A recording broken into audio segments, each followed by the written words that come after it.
এখান থেকে 90% কমন তুমি পাবেই পাবে। জিওগ্রাফি বিষয়ের শেষ মুহূর্তের বাছাই করা সেরা সেরা একটি প্রশ্ন সেট থাকছে। এই সেট থেকে পরীক্ষায় 90% পাওয়ার সম্ভাবনা প্রায় থাকছে।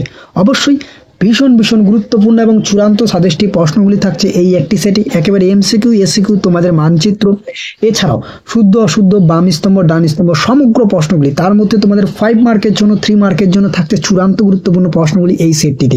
অবশ্যই তুমি ভিডিওটি প্রথম থেকে শেষ পর্যন্ত দেখতে থাকো, এরকম প্রশ্নপত্রই তুমি তোমার পরীক্ষায় পাবেই পাবে। তবে অবশ্যই ভিডিওটি ভালো লাগলে একটি লাইক করে দিও, বন্ধুদের মধ্যে শেয়ার করো, চ্যানেলে নতুন হয়ে থাকলে সাবস্ক্রাইব করে দিও। তো দেখো আমরা এক এক করে এমসিকিউ থেকে প্রথমত শুরু করছি। দেখো তোমাদের জিওগ্রাফি বিষয়ে পরীক্ষায় এমসিকিউ 14টি আসবে। ক্লিয়ার? নাম্বার 1, ভূপৃষ্ঠের আবৃত শিলাস্তর যখন উন্মুক্ত হয়ে পড়ে তখন তাকে বলা হয় অগ্নিভবন। হিমপলি দেখতে পাওয়া যায় যে হ্রদে, সঠিক উত্তর হয়ে যাচ্ছে ক্যাটল। ওকে। ডোলড্রাম বলা হয় যে অঞ্চলকে, উত্তর নিরক্ষীয় নিম্নচাপ। ওকে, নিরক্ষীয় নিম্নচাপ। নেক্সট, আবহাওয়া মানচিত্রে যে সমষ্ণ রেখাগুলি প্রায় সমান্তরালে অবস্থান করে যে অঞ্চলে, অর্থাৎ সমুদ্রে। আর্দ্র শীতল ও শুষ্ক উষ্ণ বৈশিষ্ট্যযুক্ত জলবায়ু অঞ্চল হলো উত্তর ভূমধ্য সাগরীয় জলবায়ু। ক্লিয়ার? নেক্সট কোশ্চেন, কোন একটি নির্দিষ্ট স্থানে জোয়ার ও ভাটার মধ্যে সময়ের পার্থক্য হলো 6 ঘন্টা 13 মিনিট। চূড়ান্ত গুরুত্বপূর্ণ একটি প্রশ্ন। নেক্সট, হ্যাজডাস ওয়েস্ট এর উদাহরণ হলো কি? উত্তর মিথেন। ক্লিয়ার? পরবর্তী প্রশ্ন, কুমায়ুন হিমালয়ের প্রধান পর্বত হলো? উত্তর মুসৌরি।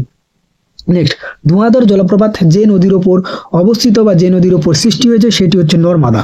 ক্লিয়ার? নেক্সট কোশ্চেন, দীর্ঘতম জাতীয় সড়ক হলো কি? NH44। এরপরে পরবর্তী প্রশ্ন, আউটসোর্সিং বিষয়টি সবচেয়ে বেশি জড়িত যে শিল্পের সাথে সেটি হলো তথ্য প্রযুক্তি। ভীষণ ভীষণ গুরুত্বপূর্ণ ভিভিআই একটি এমসিকিউ। ভারতের সর্বাধিক জনঘনত্বপূর্ণ রাজ্য হলো কি? উত্তর বিহার। মহানগরের ন্যূনতম জনসংখ্যা কত হয়? উত্তর 10 লক্ষ। এরপরে তোমাদের পরবর্তী প্রশ্ন কি থাকছে দেখো, একটি সান শ্রীনকোনাস, দেখো একটি সান শ্রীনকোনাস উপগ্রহের উদাহরণ হলো কি? উত্তর IRS সিরিজ। চূড়ান্ত গুরুত্বপূর্ণ একটি প্রশ্ন। এরপরে দেখো তোমাদের পরীক্ষায় 6টি থাকবে শুদ্ধ অশুদ্ধ। ক্লিয়ার? নাম্বার 1, মন্থকূপ সৃষ্টি হতে গেলে নদী গর্ভে মসৃণ হওয়া একান্ত প্রয়োজন। এটি অবশ্যই ভুল। পৃথিবীর উষ্ণায়ন CFCর প্রভাব সবচেয়ে বেশি। অবশ্যই এটাও ভুল। নেক্সট, অ্যানাবেটিক বায়ু দিনের বেলা প্রবাহিত হয়। এটি শুদ্ধ। ভারতবর্ষ পশ্চিমী ঝঞ্ঝার আগমন ঘটে শীতকালে। এটি হচ্ছে তোমাদের শুদ্ধ। নেক্সট, আলপাইন উদ্ভিদ দেখা যায় হিমালয় অঞ্চলে। এটি তোমাদের শুদ্ধ। নেক্সট, অনিয়ন্ত্রিত জনসংখ্যা বৃদ্ধি উন্নয়নের পক্ষে বাধা হয়ে দাঁড়ায়। এটিও শুদ্ধ। ভূবৈচিত্র্য সূচক মানচিত্রে কালো রং দিয়ে নিত্যাবহ নদীকে চিহ্নিত করা যায়। এটিও তোমাদের শুদ্ধ। অর্থাৎ যদি দেখা যায় যে তোমাদের শুধুমাত্র ওপরের 2টি অশুদ্ধ এবং বাকি সবগুলি হচ্ছে শুদ্ধ। এরপরে দেখো তোমাদের জন্য দেখো শূন্য স্থান থাকবে কয়টি পরীক্ষায়? শূন্য স্থান থাকবে তোমাদের 6টি। ওকে, শূন্য স্থান তোমাদের এক্সামে থাকবে 6টি। এক এক করে আমরা উত্তরগুলি দেখে নিচ্ছি। নাম্বার 1, মরু অঞ্চলে স্বল্প উচ্চতর পাহাড় বা টিলাকে বলে কি? ইনসেলভাস। দেখো এরকম প্রশ্নই তুমি পাবে এবং চূড়ান্ত গুরুত্বপূর্ণ এই প্রশ্নগুলি, তো অবশ্যই শেষ মুহূর্তে এক ঝলকে তুমি দেখে যাও। নেক্সট, বাতাসে ভাসমান কঠিন সূক্ষ্ম ধূলি বালি লবণ কণাকে কি বলে? সঠিক উত্তর হচ্ছে তোমাদের অ্যারোসল। ওকে, অ্যারোসল। নেক্সট, গিনি উপকূলে প্রবাহিত স্থানীয় বাহিটির নাম কি? উত্তর হারমাটান। উত্তর হারমাটান। নেক্সট, ড্যাশ রঙের পাত্রে জৈব ভঙ্গুর বর্জ্য সংগ্রহ করা হয়। উত্তর, এটি সঠিক উত্তর হচ্ছে সবুজ। সবুজ রঙের পাত্রে। ক্লিয়ার? নেক্সট কোশ্চেন, দ্বিতীয় মহাকাশ গবেষণা সংস্থাটি অবস্থিত বেঙ্গালুরুতে। কোথায়? বেঙ্গালুরুতে। ফ্লাই অ্যাশ ব্যবহৃত হয় ড্যাশ শিল্পে। উত্তর, সিমেন্ট শিল্পে। ওকে, সিমেন্ট শিল্পে। নেক্সট, ভারতের অথবা তাপবিদ্যুৎ শিল্পেও তুমি বলতে পারো। নেক্সট, ভারতের 4 বৃহত্তম মহানগর যুক্তকারী উচ্চ গতির প্রস্তাবিত রেল প্রকল্প কি নামে পরিচিত? উত্তর, হীরক চতুর্ভুজ। কি? হীরক চতুর্ভুজ। আই রিপিট, হীরক চতুর্ভুজ। নেক্সট, এরপরে দেখো তোমাদের জন্য যে 1 মার্কের প্রশ্নগুলি থাকছে এক এক করে আমরা দেখে নিচ্ছি। নাম্বার 1, নদীর উচ্চ প্রবাহ ও মধ্য প্রবাহের সংযোগস্থলে গঠিত ভূমিরূপের নাম কি? গঠিত ভূমিরূপের নাম হলো পলল শঙ্কু। নেক্সট, মরু অঞ্চলে পর্বতের পাদদেশে সৃষ্ট সমভূমির নাম কি? বাদদা। চূড়ান্ত গুরুত্বপূর্ণ এই 1 নম্বরের প্রশ্নগুলি। তোমাদের 6টি কিন্তু 1 নম্বরের প্রশ্ন পরীক্ষা করতে লাগবে। এরপরে পৃথিবীর 0 ডিগ্রি অক্ষাংশে সূর্যরশ্মির তাপীয় ফলন কত শতাংশ? উত্তর, 100%। উত্তর, 100%। ক্লিয়ার? এরপরে পরবর্তী প্রশ্ন, ভারতের উন্নয়নের জীবন রেখা বলা হয় কোন পরিবহন মাধ্যমকে? উত্তর, বলা হয় রেলপথকে। নেক্সট, ভারতের বৃহত্তম লেগুন হ্রদ কোনটি? ভারতের বৃহত্তম লেগুন হ্রদ হলো চিল্কা হ্রদ। চিল্কা।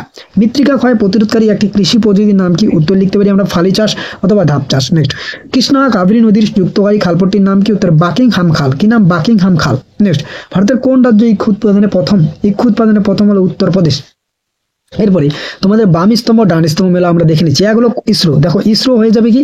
ইসরো হচ্ছে তোমাদের কর্ণাটকে আছে, অর্থাৎ বেঙ্গালুরু। নেক্সট, জাহাজ নির্মাণ কেন্দ্র। জাহাজ নির্মাণ কেন্দ্র হচ্ছে পশ্চিমবঙ্গ। কোঙ্কণ উপকূল কোথায় আছে? কোঙ্কণ উপকূল রয়েছে মহারাষ্ট্রে। নেক্সট জুম চাষ দেখা যায় মেঘালয়। তাহলে এটি হচ্ছে বাম স্তম্ভ ডান স্তম্ভ মেলাও সঠিক। এরপরে দেখো 2 মার্কের জন্য চূড়ান্ত গুরুত্বপূর্ণ প্রশ্নগুলি থাকছে বারখান বালিয়ারি কি, পরিচালন বৃষ্টিপাত, C&D ওয়েস্ট কি, ল্যাটেরাইট মৃত্তিকার দুটি বৈশিষ্ট্য, অস্থানু শিল্প কি, সেন্সার কাকে বলে অথবা উষ্ণতার প্রসার, বান্ডাকা কাকে বলে, ল্যান্ডফিল কি, বহুমুখী নদী উপত্যকার পরিকল্পনা, অনুসারী শিল্প, স্কেলের ব্যবহার অনুযায়ী ভূ বৈচিত্র্য মানচিত্র শ্রেণীগুলির নাম লেখো।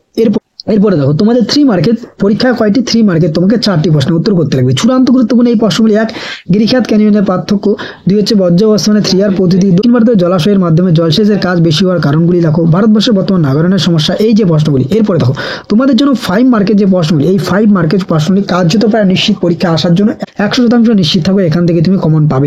1 হিমবাহের ক্ষয়কার্য বলে গঠিত 3টি ভূমিরূপ সচিত্র বর্ণনা দাও, অথবা তোমাকে কোশ্চেনটি ঘুরিয়ে বলতে পারে হিমবাহ ও জলাধারার মিলিত ক্ষয়কার্য ও সঞ্চয় কার্যের ফলে গঠিত ভূমিরূপ। দ্বিতীয়ত উষ্ণতা তারতম্যের ভিত্তিতে বায়ুমণ্ডলের স্তর বিন্যাস, একেবারে চূড়ান্ত গুরুত্বপূর্ণ সচিত্র নিয়ত বায়ু প্রবাহের গতিপথের বিবরণ, অথবা তোমাকে কোশ্চেনটি ঘুরিয়ে বলতে পারে নিয়ত বায়ু প্রবাহের সাথে বায়ুচাপ বলয়ের সম্পর্ক কি, নিয়ত বায়ুর সাথে বায়ুচাপ বলয়ের সম্পর্ক কি, জোয়ার ভাটা সৃষ্টির কারণ ও ফলাফল চূড়ান্ত গুরুত্বপূর্ণ, কার্যত প্রায় নিশ্চিত বলতে পারো। তাহলে এই যে 4টি কোশ্চেন, এই 4টি কোশ্চেনের মধ্যে তুমি পরীক্ষা কমন পাবেই।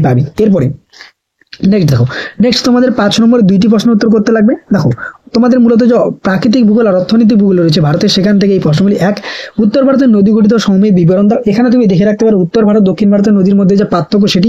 দ্বিতীয়ত ভারতের চা উৎপাদনে অনুকূল প্রাকৃতিক পরিবেশের বিবরণ দাও। ক্লিয়ার? এরপরে নেক্সট কোশ্চেন, পূর্ব মধ্য ভারতের লৌহ ইস্পাত শিল্পের বিকেন্দ্রীকরণের কারণ কি, মোস্ট ইম্পর্টেন্ট।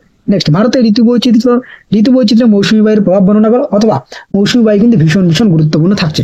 এরপরে তোমাদের জন্য যে মানচিত্র অর্থাৎ ম্যাপ পয়েন্টিং থাকবে, সেই ম্যাপ পয়েন্টে দেখো বিন্দু পর্বত, লুনি নদী, কোলারু, এই যে ম্যাপ পয়েন্টিংগুলি থাকছে, অবশ্যই তুমি ম্যাপ পয়েন্টিংগুলি দেখে নিতে পারো। আমরা ইতিমধ্যে কিন্তু ম্যাপ পয়েন্টিং এর চূড়ান্ত গুরুত্বপূর্ণ সাজেশন দিয়েছি, না দেখে থাকলে অবশ্যই আমাদের প্লেলিস্টে গিয়ে অথবা ডিসক্রিপশন বক্সের লিঙ্কে ক্লিক করে দেখে নিতে পারো। সেখানে যেই হাতে গোনা কয়েকটি ম্যাপ পয়েন্টিং আছে, যদি তুমি করে যাও একেবারে উত্তর সহ তোমার সামনে রয়েছে, একেবারে 10 নম্বর তোমার হাতের মুঠে। ওকে, তো আজকের এই ভিডিওটি এ পর্যন্ত। মূলত এখান থেকে 5 নম্বরের প্রশ্নগুলি চূড়ান্ত গুরুত্বপূর্ণ থাকছে, তুমি এর মধ্যে কমন পাবেই। তো অবশ্যই ভিডিওটি ভালো লাগলে বন্ধুদের মধ্যে শেয়ার করে দিও, চ্যানেলে নতুন হতে গেলে সাবস্ক্রাইব করে দিও। মূলত এরকমই প্রশ্ন তুমি পাবেই। তাই আমরা আজকের এই ভিডিওটি একটি নমুনা সেট নিয়ে করলাম, অবশ্যই তুমি এর মধ্যে কমন পাবে এবং অনেক উপকৃত হবে। তো আজকের এই ভিডিওটি এ পর্যন্ত, দেখা হচ্ছে অন্য কোনো এক ভিডিওতে। ততক্ষণ পর্যন্ত পৌঁছে থাকো, জানতে থাকো এবং অবশ্যই আমাদের পাশে থাকো।